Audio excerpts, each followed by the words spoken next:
Quiero ser el alcalde de mi ciudad, así que le pedí a mi sobrina de 18 años que se lance conmigo como concejala. Todo iba bien, pero de la nada ella empezó a proponer crear una academia de TikToks y escuelas para leer las estrellas. Nunca me imaginé que la transición entre presentar un plan de desarrollo urbano y presenciar un espectáculo circense frente al municipio ocurriría en cuestión de minutos. Ahí estaba yo, con un expediente de 200 páginas sobre pavimentación, mientras mi propia sobrina intentaba convencerme de que las partidas presupuestarias debían asignarse mediante lecturas del tarot. Miré las cámaras, apreté mi carpeta de documentos y supe al instante que la diplomacia familiar acababa de caducar para siempre. Llevaba más de 8 meses estructurando una propuesta técnica seria para la alcaldía de nuestra ciudad, enfocada en solucionar la infraestructura vial y la gestión de residuos. Mi trayectoria como administrador me respaldaba, pero sabía perfectamente que el electorado joven solía abstenerse en las urnas si la campaña se percibía demasiado rígida. Por esa razón, tras consultar con varios asesores de imagen, consideré oportuno incluir en la lista de concejales a mi sobrina Valentina, una joven de 18 años con presencia constante en plataformas digitales. La idea original era sencilla: integrar una voz fresca que pudiera canalizar las peticiones de los sectores más jóvenes de la comunidad. Yo asumí que su entusiasmo se traduciría en propuestas sobre pasantías laborales, espacios deportivos o conectividad para estudiantes. Al principio, sus excentricidades me parecieron simples rasgos generacionales que podía manejar sin mayores inconvenientes.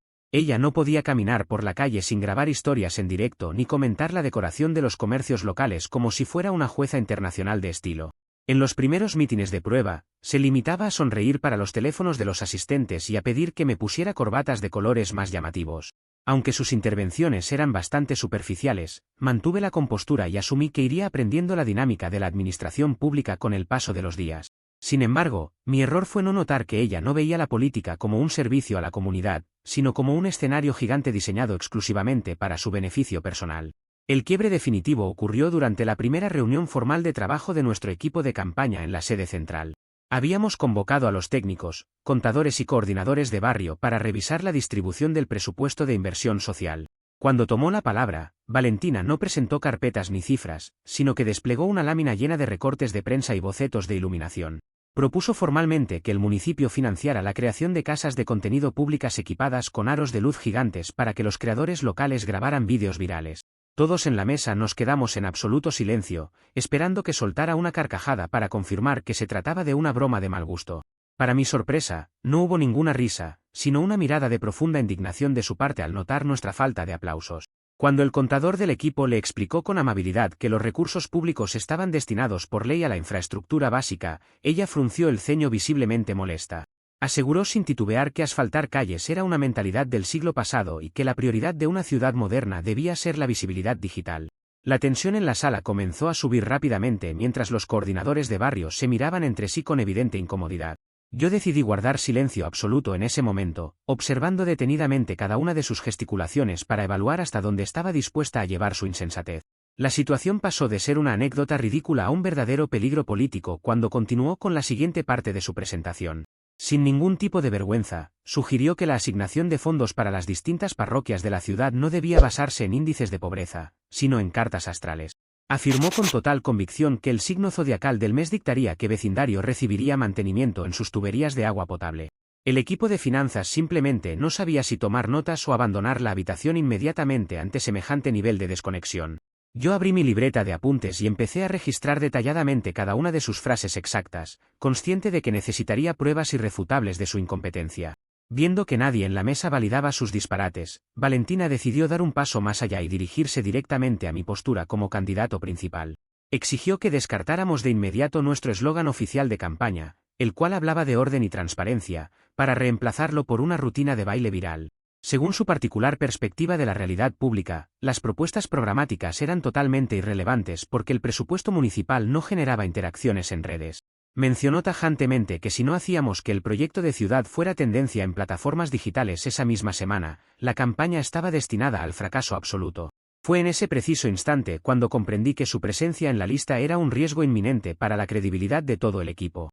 La reacción de los miembros más experimentados del equipo fue de total estupor, pues no podían creer que una candidata a concejala hablara en esos términos. Un asesor le señaló que la ciudadanía exigía respuestas a problemas concretos como la basura y el alumbrado, no bailes en la vía pública. Valentina simplemente se encogió de hombros y respondió que la gente solo necesitaba entretenimiento de buena calidad para olvidar sus carencias cotidianas. La desconexión entre sus prioridades y la realidad social de la ciudad era tan abismal que resultaba imposible de conciliar. Sentado al frente de la mesa, mantuve mi expresión totalmente neutra mientras la escuchaba descalificar meses de trabajo técnico con argumentos superficiales. En lugar de engancharme en una discusión acalorada frente a todo el personal, opté por mi estrategia habitual de contención y análisis. Dejé que continuara exponiendo su plan completo sin interrumpirla ni una sola vez, permitiendo que dejara en claro la totalidad de sus intenciones. Mis asesores me buscaban con la mirada esperando que la hiciera callar o que la expulsara de la sala en ese mismo segundo. Sin embargo, sabía que una confrontación impulsiva solo le daría material para victimizarse en sus redes sociales y generar un conflicto mediático innecesario. Prefería notar pacientemente cada una de sus exigencias fuera de lugar para construir un expediente interno imprevisto e inobjetable. Cuando terminó su intervención, me limité a cerrar mi carpeta con calma, agradecerle su participación y pasar al siguiente punto del orden del día como si nada hubiese ocurrido. Valentina me miró desconcertada, evidentemente molesta por no haber obtenido la reacción dramática que buscaba para sus seguidores. Durante el resto de la sesión, permaneció en un rincón de la sala grabando mensajes de voz donde se quejaba del pensamiento arcaico de la política tradicional. Yo no le presté la menor atención en público, pero mantuve mis antenas encendidas para monitorear sus próximos movimientos. Sabía perfectamente que alguien con semejante nivel de egocentrismo no se quedaría de brazos cruzados tras ser ignorada. Esa misma noche revisé meticulosamente el reglamento electoral interno y los estatutos de nuestra coalición para evaluar las vías legales de desvinculación. No podía permitir que la gestión pública ni el futuro de la ciudad cayeran en semejante nivel de ridiculez por un capricho familiar. Decidí marcar una distancia estratégica impecable, retirándole gradualmente el acceso a los micrófonos oficiales de la campaña sin armar un escándalo inmediato. Mi objetivo era proteger la propuesta de gobierno mientras recopilaba los elementos necesarios para neutralizar su impacto antes de que fuera demasiado tarde. La decisión estaba tomada, la política se manejaría con seriedad, con o sin mi sobrina en el equipo. Comentarios de la historia principal. Usuario Anónimo 1 dice: básicamente querías arreglar los baches de las calles cobrándole impuestos a los vecinos para terminar comprándole aros de luz gigantes a los creadores de contenido. Menuda innovación política nos tenías preparada para la ciudad. Respuesta de OP: el dinero público está destinado estrictamente a pavimentar avenidas y garantizar servicios básicos, no a financiar escenografías para Internet. La propuesta de los aros de luz incluía modelos industriales de alta gama que superaban el costo de reparar 3 intersecciones completas. Por eso mismo frené esa locura en seco antes de que tocara un solo centavo del presupuesto. Usuario Anónimo 2 dice: tú solito te buscaste este desastre por meter a tu familia en la planilla electoral esperando ganar votos fáciles con los jóvenes. Ahora no te vengas a quejar del nepotismo cuando la jugada te salió exactamente al revés. Respuesta de OP: incluir un perfil joven fue un riesgo calculado para abrir espacios de participación, no un cheque en blanco para el libertinaje institucional. Apoyar a la familia tiene un límite muy claro y este termina en el instante en que intentan meterle mano al erario público. La situación se corrigió a tiempo y con los expedientes correspondientes sobre la mesa. Actualización 1. Ha pasado una semana desde la última actualización. Las consecuencias de la incoherencia de mi sobrina no tardaron en trasladarse de las reuniones privadas a las calles del centro histórico. La mañana del martes, los comerciantes de la avenida principal se despertaron con la sorpresa de que los semáforos habían sido pintados de rosa fucsia durante la madrugada. No contenta con eso, Valentina y un par de colaboradores habían pegado calcomanías sobre las luces peatonales, reemplazando la figura del peatón por siluetas en poses de baile viral. El caos vehicular resultante en la zona comercial fue inmediato, provocando embotellamientos masivos y la indignación total de los conductores que no entendían las señales. Por si fuera poco, subió un vídeo a sus redes sociales atribuyéndose la autoría de la intervención y calificándola como un acto de arte urbano interactivo. La reacción institucional no se hizo esperar y llegó con la firmeza que la situación requería desde el primer minuto. La presidenta del Concejo Municipal, Mónica, compareció ante los medios locales para condenar enérgicamente los actos vandálicos perpetrados contra la propiedad pública. Mónica dejó en claro que el municipio no toleraría agresiones al equipamiento urbano bajo el pretexto de manifestaciones artísticas o electorales. Asimismo, anunció el inicio de investigaciones formales y amenazó con sanciones administrativas y penales severas para los responsables de la alteración del tránsito. La presión pública comenzó a recaer de inmediato sobre mi candidatura, ya que los medios asumieron preliminarmente que se trataba de una estrategia publicitaria de mi campaña. En lugar de recapacitar o buscar asesoría legal para afrontar el problema, Valentina decidió redoblar la apuesta de la forma más absurda posible. Acompañada por un pequeño grupo de simpatizantes, montó aros de luz gigantes con generadores portátiles y altavoces de gran potencia justo en la plaza central, frente al edificio de la alcaldía. Comenzó a transmitir en vivo a todo volumen, asegurando que estaba realizando un ritual para exorcizar las malas vibras institucionales que impedían el progreso de la juventud. El ruido ensordecedor interrumpió las labores administrativas del concejo municipal durante horas, atrayendo a curiosos y transeúntes molestos por el espectáculo. La escena era absolutamente surrealista, una candidata a concejala gritando consignas esotéricas mientras la policía municipal intentaba mantener el orden en la plaza. Viendo que el caos generado amenazaba con destruir meses de trabajo serio y manchar mi reputación intachable, actué con frialdad y rapidez. Convoqué a una rueda de prensa de emergencia en un hotel céntrico para fijar la postura oficial de mi proyecto político ante la ciudadanía. Frente a todos los medios de comunicación de la ciudad, desmarqué categóricamente mi propuesta de gobierno de las ilegalidades cometidas por mi sobrina. Declaré con total claridad que no existía ningún respaldo institucional ni presupuestario detrás de sus acciones y que el respeto a la ley era innegociable. Mi intervención fue seca, precisa y sin espacio para interpretaciones emocionales, marcando un límite definitivo ante la opinión pública. Tras finalizar la rueda de prensa, me trasladé de inmediato y en total reserva a las oficinas de la presidencia del Concejo Municipal para reunirme a solas con Mónica. La reunión se desarrolló en un ambiente de absoluta seriedad profesional, centrado exclusivamente en la protección de las instituciones de la ciudad. Le entregué a Mónica un dossier completo con documentos, mensajes impresos y copias de seguridad que demostraban que Valentina actuaba por cuenta propia y sin mi autorización. Demostré con pruebas fehacientes que en ningún momento la dirección de campaña había aprobado el uso de pintura o la alteración de la vía pública. Mónica revisó la documentación con detenimiento y reconoció que la responsabilidad era de carácter estrictamente individual. Aproveché esa misma reunión estratégica para activar los mecanismos legales que la ley electoral me permitía como líder del proyecto político. Presenté formalmente el expediente interno redactado por mi equipo jurídico para retirarle todo el respaldo político a Valentina y tramitar su baja de la lista. Argumenté que los daños a la propiedad pública y la interrupción de los servicios municipales constituían faltas graves e incompatibles con cualquier cargo de representación. Mónica firmó el recibido del expediente y garantizó que el Concejo Municipal actuaría con todo el peso de la ordenanza vigente. Mi postura fue inflexible: quien no respeta la infraestructura comunitaria no tiene la madurez necesaria para administrar los recursos de todos. Mientras las autoridades procesaban la documentación, Valentina continuaba con su manifestación en la plaza, totalmente ajena a los trámites legales que se ejecutaban en los despachos. Ella asumía erróneamente que la cobertura mediática que estaba recibiendo se traducía en un aumento real de su capital político e influencia social. Se dedicó a grabar vídeos burlándose de las advertencias del concejo y asegurando que las autoridades locales carecían de la visión moderna que ella representaba. No se daba cuenta de que cada declaración pública y cada transmisión en vivo se convertían en pruebas adicionales que mi equipo sumaba a su expediente descalificatorio. Su propia obsesión por la atención pública estaba pavimentando el camino hacia su neutralización definitiva. Durante las horas siguientes, los comerciantes de la zona afectada comenzaron a presentar reclamos formales por las pérdidas económicas causadas por el caos vehicular. La ciudadanía exigía respuestas concretas y la restitución inmediata del orden en los cruces peatonales vandalizados por el grupo de jóvenes. Mi equipo de campaña se desplegó en el territorio para explicar a los vecinos que no avalábamos de ninguna manera ese tipo de conductas irresponsables.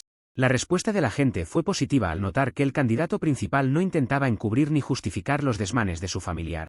La transparencia de mi postura permitió contener el daño reputacional inicial y redirigir la atención hacia el fondo del problema. Al caer la tarde, la policía municipal procedió a notificar a Valentina sobre la prohibición de mantener equipos de sonido sin los permisos correspondientes en la vía pública. Fiel a su estilo, ella intentó argumentar que su transmisión en vivo constituía un derecho constitucional superior a las ordenanzas sobre ruido molesto. Los agentes se limitaron a emitir las citaciones correspondientes y a solicitar el retiro inmediato de la estructura montada frente al edificio municipal. Mi sobrina interpretó la notificación como una provocación y prometió en sus redes que llevaría su causa hasta las últimas consecuencias. Yo me mantuve al margen de las discusiones callejeras, observando desde mi oficina cómo la institucionalidad comenzaba a acorralar su insensatez. Esa misma noche, el equipo jurídico de la campaña dejó completamente listo el recurso definitivo para su exclusión del proceso electoral. Habíamos recopilado las citaciones policiales, las denuncias de los comerciantes y el informe de daños emitido por la Secretaría de Movilidad. Cada documento encajaba perfectamente en la causal de conducta indigna y perjuicio al interés público prevista en el reglamento electoral vigente. Sabía que el golpe institucional sería certero y que no tendría margen de maniobra para alegar persecución o arbitrariedad.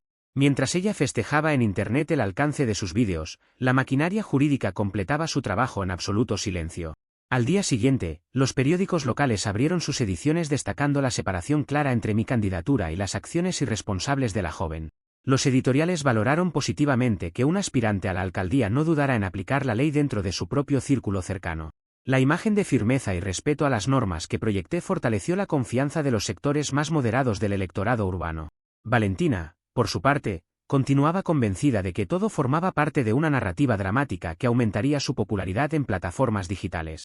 La brecha entre su percepción fantástica y la realidad jurídica era ya insalvable. Cerré la jornada revisando el plan de trabajo para los días siguientes, asegurando que las actividades de campaña mantuvieran un tono estrictamente propositivo y técnico. Le di instrucciones precisas al equipo de no engancharse en provocaciones ni responder a las menciones que mi sobrina hiciera en sus redes sociales. La consigna era dejar que el procedimiento administrativo siguiera su curso natural sin interrupciones ni interferencias emocionales. La estrategia del silencio y la documentación estaba dando los resultados esperados, protegiendo el proyecto principal mientras el problema se resolvía por vías legales. Comentarios de la actualización 1. Usuario anónimo 1 dice, intentó espantar las malas vibras del municipio con aros de luz y altavoces, pero lo único que logró atraer fue una lluvia de multas de tránsito. Definitivamente la astrología no sirvió para predecir que la pintura rosa en los semáforos era un delito bastante claro. Respuesta de OP. Las buenas vibras no pagan la reparación de los sistemas electrónicos de control vehicular ni la factura de pintura que ella pretendía pasar como gasto de campaña. El municipio tuvo que enviar cuadrillas de emergencia para limpiar los semáforos vandalizados. Ese tipo de irresponsabilidades no se saldan con un filtro de Internet, sino con cheques y sanciones reales. Usuario anónimo 2 dice, apuesto a que toda esta reunión secreta con la presidenta del concejo fue un montaje planificado por Roberto para quedar como el único político maduro del pueblo. Es demasiado conveniente que la sobrina haga el ridículo justo a tiempo para que él aparezca como el salvador institucional. Respuesta de OP. No necesito diseñar conspiraciones complejas cuando la incoherencia de mi sobrina realiza todo el trabajo de autodestrucción por sí sola. Mi reunión con Mónica fue estrictamente formal y se limitó a presentar pruebas documentadas de la infracción. Si alguien pavimentó el camino para su expulsión fue ella misma al grabar sus propios delitos en alta definición. Actualización 2. Ha pasado 3 semanas desde la última actualización. La escalada del conflicto alcanzó su punto más crítico cuando Valentina y sus seguidores decidieron bloquear por completo el acceso al centro de acopio de residuos de la ciudad. Utilizando decenas de flamencos inflables gigantes de color rosa y vallas improvisadas, impidieron la entrada y salida de los camiones recolectores durante más de 12 horas. Su argumento para semejante medida era exigir que el municipio implementara un programa de reciclaje estético basado en tendencias de Internet. La consecuencia inmediata fue una paralización absoluta del servicio de limpieza, provocando que toneladas de basura se acumularan en las calles de todos los barrios. La amenaza de una crisis sanitaria inminente puso a toda la población en estado de alerta máxima. Ante la gravedad de la emergencia de salubridad pública, tomé la iniciativa de coordinar una respuesta institucional inmediata y firme sin perder la calma. Me comuniqué directamente con el jefe de policía, Carlos, para analizar las opciones legales y operativas que permitieran restablecer el servicio a la brevedad. Le dejé en claro a Carlos que, como aspirante a la alcaldía y ciudadano, respaldaría sin vacilaciones el uso de la fuerza pública para liberar las instalaciones. La prioridad absoluta era proteger el bienestar de los habitantes y evitar que un capricho mediático perjudicara la salud de miles de familias. La policía desplegó de inmediato un operativo de contingencia alrededor de la planta de acopio. Mientras las patrullas policiales llegaban al lugar de los hechos y rodeaban la zona bloqueada, Valentina continuaba transmitiendo en directo desde el centro del portón principal. Rodeada de inflables y parlantes, se puso a ejecutar coreografías en vivo asegurando a sus espectadores que sus métricas digitales la hacían intocable ante la ley. Afirmaba ante la cámara que ningún jefe policial se atrevería a desalojarla debido a la enorme cantidad de usuarios que presenciaban la transmisión en ese momento. Su nivel de soberbia y desconexión con la realidad legal era verdaderamente asombroso para alguien que aspiraba a un cargo de elección popular. Estaba convencida de que las interacciones en redes sociales cotizaban por encima de las ordenanzas de salud pública. En lugar de ceder ante su chantaje mediático o intentar una negociación informal que validara sus desmanes, tomé una decisión pública e irreversible. Convoqué a las cámaras de televisión presentes en el sitio y firmé ante la prensa una denuncia penal formal por el bloqueo de servicios sanitarios básicos, recalcando que Valentina ya no pertenecía a nuestro proyecto político desde el incidente de los semáforos. Declaré abiertamente que mi proyecto político no respaldaba el secuestro de los servicios esenciales de la comunidad bajo ninguna circunstancia. Acto seguido, otorgué mi apoyo explícito a las acciones de desalojo que el jefe de policía Carlos estaba a punto de ejecutar en cumplimiento de la ley. La señal hacia la ciudadanía fue contundente, el orden público prevalecía sobre cualquier vínculo de parentesco.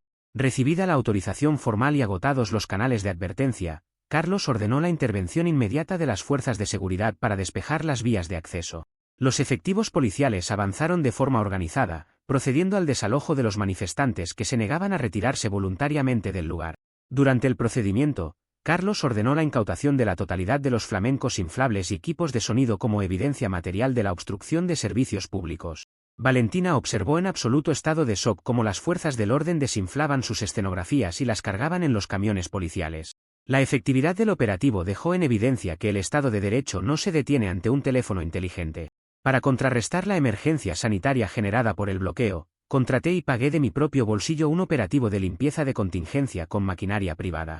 Coordiné el despliegue de camiones cisterna y cuadrillas particulares para retirar de inmediato la acumulación de desperdicios en las zonas más críticas de la ciudad. Esta acción inmediata permitió restablecer la recolección en cuestión de horas, evitando consecuencias mayores para los comercios y hogares de la zona. La diferencia entre el discurso irresponsable de mi sobrina y la capacidad de resolución de mi equipo quedó expuesta con total claridad ante la opinión pública. Los vecinos de los barrios afectados agradecieron la intervención directa que resolvió el problema sin demoras. El fracaso de la protesta de los inflables fue absoluto y dejó a Valentina sin ningún tipo de argumento o respaldo político en la comunidad. Sus seguidores más cercanos comenzaron a dispersarse al notar que las consecuencias legales de sus actos eran reales y conllevaban procesos judiciales serios. La acumulación de basuras provocada por su manifestación generó un rechazo generalizado entre los mismos jóvenes a los que ella pretendía representar. La narrativa de la creadora incomprendida se derrumbó al chocar frontalmente con los malos olores y los riesgos sanitarios generados por su negligencia. La ciudad entera pudo constatar la diferencia entre un proyecto de gobierno responsable y un espectáculo infantil. El jefe de policía Carlos presentó un informe detallado ante la Fiscalía local, incluyendo las grabaciones realizadas por la propia Valentina como prueba principal del delito cometido. Los registros digitales que ella utilizaba para vanagloriarse de la paralización del servicio se convirtieron en la evidencia documental más sólida en su contra. La Fiscalía abrió de inmediato un proceso formal por obstrucción de servicios públicos e incitación al desorden en la vía pública. Valentina pasó de ser una aspirante a concejala a enfrentar cargos penales que amenazaban seriamente su libertad y su estabilidad económica. La trampa en la que se encontraba metida había sido construida exclusivamente por su propio ego. Tras la expulsión formal, reorganicé la lista de concejales incluyendo a un profesional de la administración pública con amplia experiencia en desarrollo social. La planilla de candidatos quedó sellada con perfiles técnicos, honestos y comprometidos con las necesidades reales de los distritos urbanos. Las encuestas de preferencia electoral mostraron un incremento notable en nuestra intencionalidad de voto tras la resolución de la crisis de la basura. Los ciudadanos valoraron positivamente la determinación demostrada para poner orden y expulsar a los elementos disruptivos de la candidatura.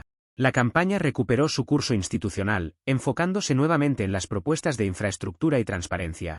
Valentina, sumida en una profunda rabia por el giro de los acontecimientos, intentó convocar a nuevas manifestaciones a través de sus canales digitales de comunicación. Sin embargo, la respuesta del público fue casi nula, ya que la mayoría de los usuarios comenzó a burlarse de sus convocatorias fallidas. Los patrocinadores comerciales que solían financiar sus vídeos comenzaron a rescindir sus contratos para evitar quedar asociados a procesos penales por vandalismo. Su imperio digital, erigido sobre la superficialidad y el conflicto constante, empezó a resquebrajarse a pasos agigantados. Ella no lograba comprender que las acciones en el mundo real conllevan responsabilidades que ningún algoritmo puede borrar. Durante las semanas siguientes, me concentré exclusivamente en recorrer los barrios de la ciudad presentando el plan definitivo de obras públicas y saneamiento. Las reuniones con las juntas de vecinos se desarrollaron en un ambiente de cordialidad y confianza mutua, dejando atrás los episodios de caos generados por la expulsada. El jefe de policía Carlos mantuvo patrullajes preventivos en las instalaciones estratégicas para garantizar que ningún grupo volviera a atentar contra los servicios esenciales. La tranquilidad volvió a las calles y la ciudadanía pudo constatar que nuestro compromiso con el orden era firme y sincero. Faltando pocas semanas para la jornada electoral, la candidatura se encontraba totalmente consolidada y con una ventaja sólida sobre las demás fuerzas políticas. Valentina continuaba enviando notificaciones y reclamos legales intentando revertir su expulsión de la contienda, pero todos fueron rechazados categóricamente por la Junta Electoral. Su incapacidad para aceptar la realidad la llevaba a cometer error tras error, gastando sus escasos recursos en demandas sin sustento jurídico. Mientras tanto, nuestro equipo trabajaba de manera metódica para garantizar una jornada electoral transparente, segura y con amplia participación ciudadana. Comentarios de la actualización 2. Usuario Anónimo 1 dice: bloquear la planta de recolección de basura con flamencos de plástico rosa tiene que ser la protesta política más absurda de la historia. Parecía más una fiesta de piscina fracasada metida en medio de un basurero que una manifestación seria. Respuesta de OP: la basura de una ciudad no se recoge acumulando interacciones en redes sociales ni posando junto a plásticos inflables en la vía pública. Un solo camión recolector alquilado para la contingencia costó una fracción de lo que ella gastó en traer esos flamencos importados. La salubridad de miles de vecinos no es un juego de niños ni una escenografía para vídeos virales. Usuario Anónimo 2 dice: es una auténtica vergüenza que Carlos enviara a la policía al mando del inspector Carlos a reprimir una manifestación pacífica de jóvenes. Quedó completamente demostrado que es un político autoritario que no tolera la libre expresión de la juventud en la ciudad. Respuesta de OP: la libertad de expresión es un derecho constitucional sagrado, pero esta no incluye el derecho a pudrir la ciudad bajo toneladas de desechos orgánicos. Los informes de salubridad registraron un riesgo biológico real en 3 hospitales cercanos debido al bloqueo del centro de acopio. El jefe de policía Carlos actuó bajo el estricto cumplimiento de la ley para restablecer un servicio vital para todos. Actualización 3. Ha pasado 2 meses desde la última actualización. El día de las elecciones transcurrió con absoluta normalidad en la mayoría de las unidades educativas y centros de votación de la ciudad. Sin embargo, tras el cierre de las mesas y al difundirse los primeros resultados oficiales que le otorgaban a Valentina un número verdaderamente humillante de 3 votos, el caos estalló nuevamente. En un ataque de histeria al ver reflejada su irrelevancia electoral, mi sobrina irrumpió violentamente en el centro de cómputo principal del colegio electoral. Antes de que los guardias de seguridad pudieran reaccionar, sacó un frasco de pegamento industrial de alta potencia y se pegó ambas manos con firmeza a la máquina de transmisión de datos. La escena en la sala de escrutinio era de un nivel de patetismo pocas veces visto en la historia política de la provincia. Mientras la sustancia química se secaba sobre el armazón plástico de la máquina electoral, Valentina gritaba fuera de sí que el proceso entero era un fraude orquestado en su contra. Aseguraba a voz en cuello que el sistema informático había omitido deliberadamente contabilizar los cientos de miles de likes de sus transmisiones en directo como papeletas válidas. Argumentaba que si una persona le daba me gusta a sus publicaciones, ese impacto digital debía traducirse automáticamente en un voto registrado en la urna. Los funcionarios del Tribunal Electoral la miraban con una mezcla de lástima e incredulidad ante semejante nivel de ignorancia jurídica. Yo me encontraba en ese preciso lugar supervisando el avance del recuento oficial en mi calidad de candidato principal, acompañado por Mónica y el jefe de policía Carlos. La irrupción de mi sobrina paralizó momentáneamente el procesamiento de los datos de las parroquias urbanas, generando tensión entre los delegados de los diferentes partidos. En medio del alboroto, los 2 únicos simpatizantes que le quedaban a Valentina se me acercaron desesperados a pedirme que interviniera para evitar su arresto. Me rogaron con lágrimas en los ojos que pagara los daños materiales inmediatos y pusiera el dinero de su fianza antes de que fuera trasladada a las dependencias policiales. Fiel a mi postura estratégica y sin alterar ni un solo rasgo de mi rostro, me mantuve firme como un verdadero muro de piedra ante sus súplicas. Me negué rotundamente a intervenir en el procedimiento, a emitir una sola palabra en su defensa o a poner un solo centavo para rescatarla de las consecuencias de sus propios actos. Observé con absoluta serenidad cómo los paramédicos de emergencia llegaban con disolventes químicos e instrumentos especiales para despegar sus manos de la máquina electoral sin causarle lesiones graves. El proceso de separación fue lento, penoso y acompañado por los gritos dramáticos de mi sobrina ante las cámaras de los noticieros que cubrían el conteo. Una vez despegada del equipo informático, los efectivos policiales bajo las órdenes directas de Carlos le colocaron las esposas de inmediato. Fue arrestada en el acto por la comisión flagrante de delitos electorales graves, interferencia en el escrutinio público y daños a bienes del Estado. Los agentes la escoltaron fuera del recinto electoral mientras ella continuaba gritando que sus seguidores se encargarían de derrocar el sistema político tradicional desde sus teléfonos. Los votantes y delegados presentes en el lugar rompieron en un aplauso espontáneo al ver que se restablecía el orden y la legalidad en el centro de cómputo. Esa misma noche, al completarse el recuento del 100% de las actas electorales, mi candidatura obtuvo una victoria contundente y masiva en las urnas. La ciudadanía acudió a votar en cifras récord, otorgándome un mandato claro para dirigir los destinos de la alcaldía durante el próximo periodo municipal. El respaldo popular no solo validó nuestro proyecto de obras y saneamiento, sino también la postura de cero tolerancia frente a la impunidad y el desorden. Me gané el respeto profundo de los electores por haber demostrado que la ley se aplica con la misma severidad, incluso cuando se trata de la propia familia. El contraste entre mi discurso de victoria y la situación legal de mi sobrina no podía ser más abismal ni más ilustrativo. Mientras yo agradecía el apoyo de miles de ciudadanos en la plaza principal de la ciudad, ella pasaba la noche en un calabozo de la comisaría central.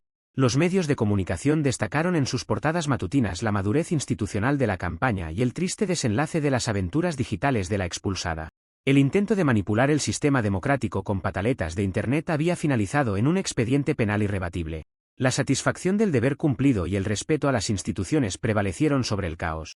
Durante las horas posteriores, los abogados de la coalición presentaron los informes de daños requeridos por la Fiscalía para cuantificar las pérdidas en el equipo electoral. La máquina afectada requería el reemplazo completo de su pantalla táctil y de los sensores de transmisión debido al residuo del pegamento industrial. Estos costos se sumaron de inmediato a la acusación formal que el Ministerio Público preparaba para el juicio correspondiente. Ningún miembro de nuestra familia, salvo sus padres que apenas podían cubrir los honorarios básicos, accedió a prestarle ayuda económica o legal. La desconexión con sus actos la había llevado a un aislamiento absoluto. Mónica, ratificada como presidenta del Concejo Municipal tras los excelentes resultados de la jornada, me acompañó en la primera conferencia como alcalde electo. Ambos reafirmamos el compromiso de trabajar de forma articulada para devolverle la dignidad y la eficiencia a la administración de los recursos públicos. El jefe de policía Carlos confirmó que la seguridad en la ciudad estaba plenamente garantizada y que los procesos judiciales derivados de los disturbios seguirían su curso legal. La institucionalidad de la ciudad había salido fortalecida tras superar exitosamente las distintas provocaciones sufridas durante la contienda. Los días posteriores a la elección estuvieron dedicados a la planificación del proceso de transición de mando con las autoridades salientes. Mi equipo técnico se enfocó en revisar el estado financiero de las arcas municipales y en preparar las primeras licitaciones de obras viales. Valentina permaneció bajo custodia preventiva hasta que un juez de garantías fijó una fianza astronómica que nadie en la familia estuvo dispuesto a saldar. La realidad del sistema penal fue el primer choque contundente que tuvo con un mundo donde los filtros de imagen no tienen ningún valor. La percepción ciudadana tras la jornada electoral fue de un absoluto alivio al ver que la administración de la ciudad quedaba en manos de profesionales serios. En los mercados, locales comerciales y transporte público, los vecinos comentaban favorablemente la firmeza con la que había gestionado el conflicto familiar. Mi figura como alcalde se consolidó sobre la base de la predictibilidad, el trabajo silencioso y el cumplimiento estricto de las normas vigentes. El proyecto de ciudad que habíamos diseñado durante meses estaba listo para comenzar a ejecutarse sin distracciones mediáticas. Cerré esa etapa de mi vida con la tranquilidad de haber actuado de forma correcta en cada una de las encrucijadas que se presentaron en el camino. No cedí ante el chantaje emocional, no permití la degradación de la política local y mantuve la serenidad en los momentos de mayor provocación. Mi sobrina tendría que responder ante la justicia por los delitos cometidos, asumiendo el costo completo de su irresponsabilidad. La ciudad iniciaba una nueva era de orden y progreso, dejando atrás el episodio más ridículo de su historia electoral reciente. Comentarios de la actualización 3. Usuario anónimo 1 dice: pegarse las manos con pegamento industrial a una máquina electoral porque los likes no contaron como votos tiene que ser el colmo del autoengaño digital. Es imposible que alguien con 18 años sea tan profundamente ridículo en la vida real. Respuesta de OP: la realidad siempre termina superando a la ficción cuando hay un ego desmedido y una falta absoluta de límites de por medio. El frasco de pegamento industrial que utilizó quedó guardado en la cadena de custodia de la Fiscalía como evidencia del delito. Confundir la aprobación de un algoritmo de Internet con el ejercicio democrático del voto es una lección bastante costosa que ahora debe pagar ante la justicia. Usuario anónimo 2 dice: sacar 3 votos en una ciudad de más de 100.000 habitantes es una cifra verdaderamente épica. Mi abuela abre una taquería a las 4 de la mañana un martes lluvioso y mete el triple de clientes que los electores de Valentina. Respuesta de OP: las métricas infladas de Internet y los seguidores comprados jamás van a sustituir el trabajo comunitario real ni las propuestas serias para la ciudadanía. Esos 3 votos representan con bastante precisión el alcance real de su proyecto cuando se eliminan los filtros y la comedia de las redes sociales. Al final del día, las urnas se llenan con confianza e instituciones sólidas, no con vídeos virales de 15 segundos. Actualización 4. Ha pasado un año desde la última actualización. Hoy me detuve un momento a contemplar la ciudad desde el ventanal principal de la alcaldía y no pude evitar sentir un profundo orgullo por el trabajo realizado. Desde que asumí formalmente el cargo, la administración municipal funciona con una precisión y un orden que la ciudadanía no veía desde hacía décadas. Las principales avenidas han sido reasfaltadas por completo, el sistema de recolección de basura opera sin retrasos y los parques céntricos están iluminados y seguros para el disfrute de las familias. Trabajo diariamente codo a codo con Mónica en el Concejo Municipal, aprobando presupuestos de infraestructura de forma transparente y eficiente. Asimismo, mantenemos una coordinación impecable con el jefe de policía Carlos, quien ha logrado reducir notablemente los índices delictivos gracias a un uso riguroso y profesional de la fuerza pública. La ciudad avanza sobre bases sólidas, institucionalidad respetada y proyectos reales de desarrollo social. Por su parte, la vida de mi sobrina tomó el rumbo predecible que su propio autosabotaje e insensatez le terminaron trazando. Al no contar con el respaldo de la familia, que se negó rotundamente a pagar un solo centavo de sus multas o fianzas, Valentina cayó en una bancarrota económica absoluta y definitiva. Para evitar la prisión efectiva, su defensa tuvo que pactar un esquema de pagos astronómicos para resarcir los daños a la máquina electoral, los costos de la limpieza pública y las sanciones administrativas acumuladas. La totalidad de sus escasos ahorros se evaporaron en los primeros pagos de la liquidación judicial, dejándola en una situación de vulnerabilidad financiera extrema. Sin dinero, sin candidatos que la contrataran y sin patrocinadores comerciales, su supuesto imperio digital se desmoronó por completo.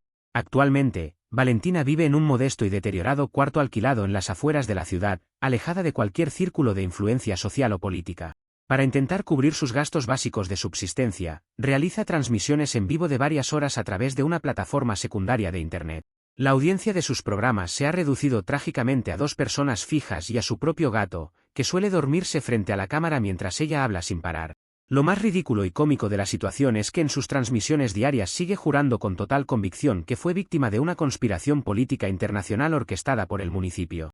Insiste tercamente en que su proyecto de gobernar una ciudad con aros de luz y cartas astrales era la salvación definitiva que las élites tradicionales le impidieron ejecutar. La familia ha recuperado la paz que había perdido durante aquellos meses de escándalos mediáticos y provocaciones constantes en la vía pública. Nadie en las reuniones familiares menciona ya sus transmisiones de Internet ni se engancha en sus intentos de generar lástima a través de mensajes de texto desesperados. Todos entendieron que la única forma de que madurara era permitiendo que asumiera el costo directo de sus decisiones e infracciones legales. La solidez de las instituciones republicanas y el sentido común terminaron imponiéndose sobre el berrinche infantil de quien pretendía transformar la gestión pública en un circo digital. Mi mayor satisfacción como alcalde y como ciudadano es comprobar que la soberbia y el ego descontrolado dictaron, de manera justa y poética, su inevitable caída.